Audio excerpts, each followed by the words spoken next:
आप देख रहे हैं देश लाइव, देश की आवाज।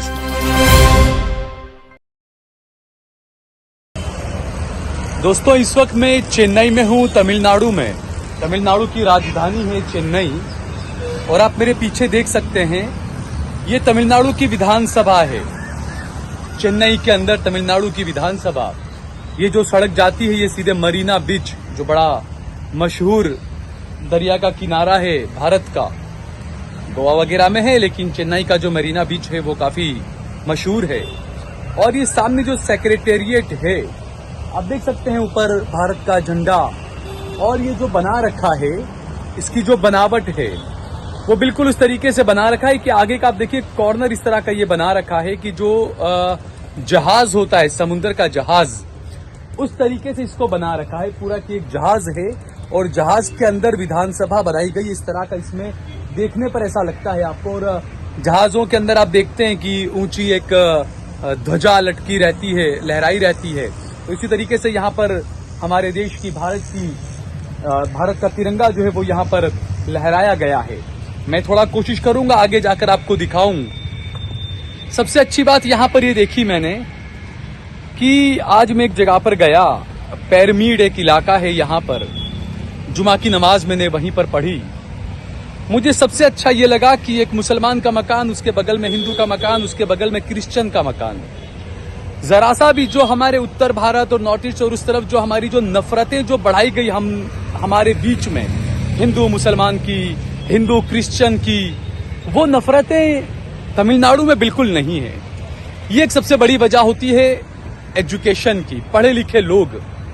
तो ये मैंने यहाँ पर देखा, गुजरात में और कई जगहों पर, उत्तर प्रदेश में, यूपी में, बिहार में, आप जहां भी जाएं तो जो नफरत की खेती की जा रही है, मुसलमानों से बात करना नहीं पसंद, मुसलमान अगर कुछ पूछते हैं तो जवाब देना नहीं पसंद, मुसलमानों के साथ में व्यापार करना नहीं पसंद, इस तरह की चीजें आपको उत्तर भारत में, नॉर्थ ईस्ट में उस जगह पर नजर आती है।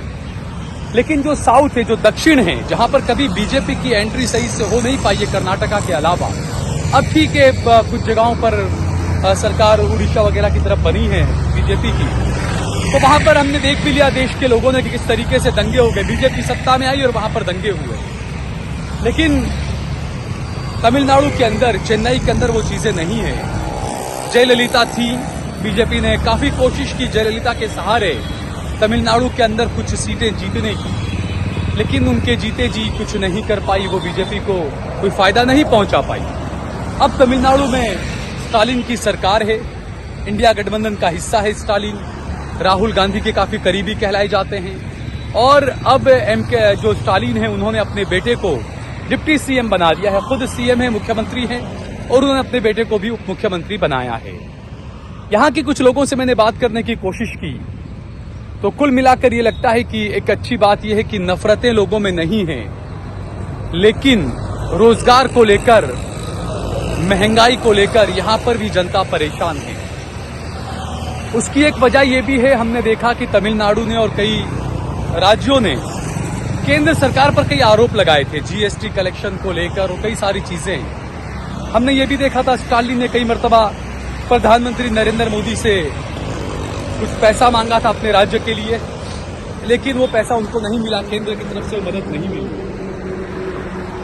तो ये चीजें हैं कि जनता परेशान तो जरूर है, लेकिन ये बात हमें समझनी चाहिए कि परेशानी दो तरह की होती है। एक तो ये कि आप परेशान भी हैं, महंगाई से भी परेशान हैं, रोजगार को लेकर परेशान हैं, तो आपकी एक परेशानी होती है।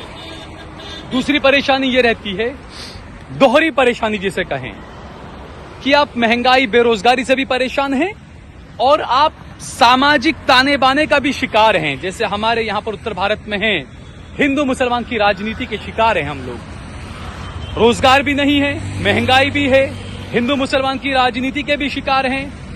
तो ये चीजें समाज को ज्यादा तोड़ने वाली है। यहाँ पर जो चीजें हैं, यहाँ के जो लोग हैं, बिल्कुल महंगाई वगैरह से जो परेशानी या जो चीजें हैं वो ठीक है, लेकिन कम से कम ये है कि यहाँ के लोग सुकून में रहते हैं, अमन से रहते हैं। हिंदू, मुस्लिम, सिख, ईसाई सब बहुत ही खूबसूरती के साथ में यहाँ पर रहते हैं।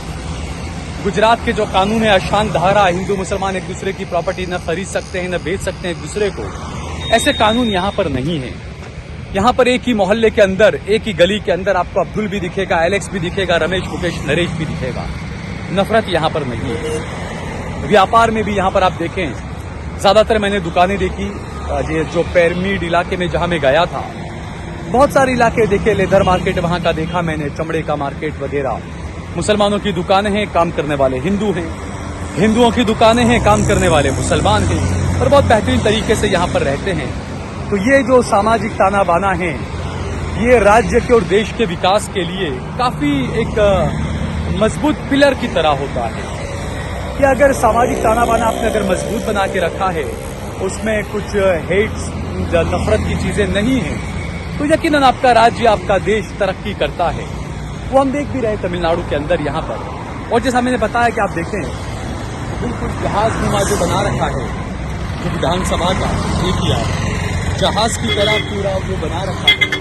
विधानसभा का मुंह जो है वो इसी तरफ है, और मेरे पीछे यहीं से आप जाएंगे तो पीछे उस तरफ जो आगे की तरफ जो है वो दरिया का किनारा है, मरीना बीच वगैरह है।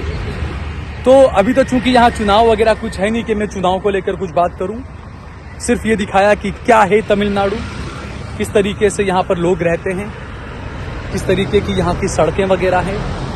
और सबसे अच्छी बात कि तमिलनाडु ने अपनी पुरानी रियासत को संभाल कर रखा, विरासत को, कि पुरानी बिल्डिंग्स हैं जहां पर इनकी असेंबली, सीएम ऑफिस वगैरह सब है। लेकिन हमारे यहाँ हमने देखा गुजरात में पुरानी विधानसभा वगैरह को बिल्कुल सब साइड में कर दिया गया है। अब नई नई चीजें हो रही है वहां पर।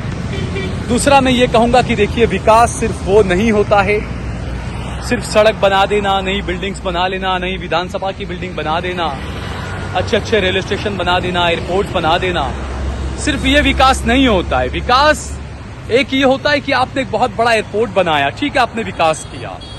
आपने अहमदाबाद में रिवर फ्रंट बनाया, ठीक है, आपने विकास किया। दिल्ली में आपने बड़े बड़े नए कई हैंगिंग ब्रिज वगैरह बनाए, ठीक है, आपने विकास किया। ये विकास आप ये देखते हैं, लोग खुश होते हैं कि हाँ इतना अच्छा सड़क बना दिया, इतना अच्छा अटल ब्रिज गुजरात अहमदाबाद में बना दिया। ये विकास आपको अच्छा लगता है, लेकिन मैं मानता हूं, मेरी जो परिभाषा है विकास की, वो मैं ये मानता हूं कि ठीक है, आपको सड़क बनाना है, आपको रेलवे स्टेशन बनाना है, आप बनाइए, बेहतरीन बनाइए, बड़े से बड़ा बनाइए, लेकिन गरीबों के मकानों को उजाड़ कर वो न बनाया जाए। और अगर आपने गरीबों के मकानों को उजाड़ कर अगर बनाया है तो आपका विकास वो बेकार है। अगर आपको गरीबों की कुछ झुग्गी झोपड़ी अगर आपको नड़ती है, बीच में रुकावट आ रही है, तो उनका अधिकार है, उनको वैकल्पिक व्यवस्था करके दी जाए। वो भी इस देश के लोग हैं, उन्हें पहले आप अच्छे से मकान वगैरह कुछ दें। आप प्रधानमंत्री हैं, आपने वादा किया था कि 2022 में सबको पक्के मकान दे दूंगा मैं, लेकिन वो पक्के मकान कहाँ हैं किसी को नहीं पता।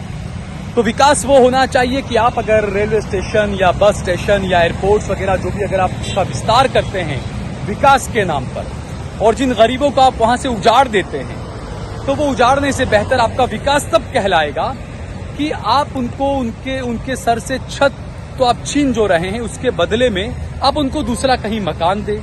प्रधानमंत्री आवास योजना के तहत या मुख्यमंत्री आवास योजना के तहत काफी सारी योजनाएं हैं, आपने 2014 के बाद से काफी सारी योजनाएं चलाई है, कितनी चल रही है, कितनी दम तोड़ चुकी है, वो हम अब क्या ही बताएं। अहमदाबाद के अंदर सी प्लेन उड़ाया था, आज तक वो सी प्लेन नजर नहीं आ रहा है कहां पर है। तो चीजें हैं कई सारी के विकास किस तरह का होता है वो लोगों को समझना चाहिए कि विकास कभी भी गरीबों का सीना चीर कर, गरीबों की छाती पर चढ़कर विकास नहीं होता है।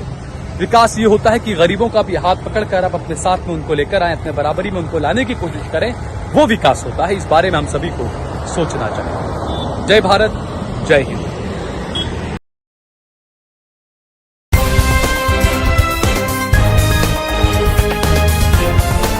देश और दुनिया की तमाम छोटी और बड़ी खबरों के लिए हमारे चैनल को सब्सक्राइब करना न भूलें और बेल का बटन जरूर दबाएं।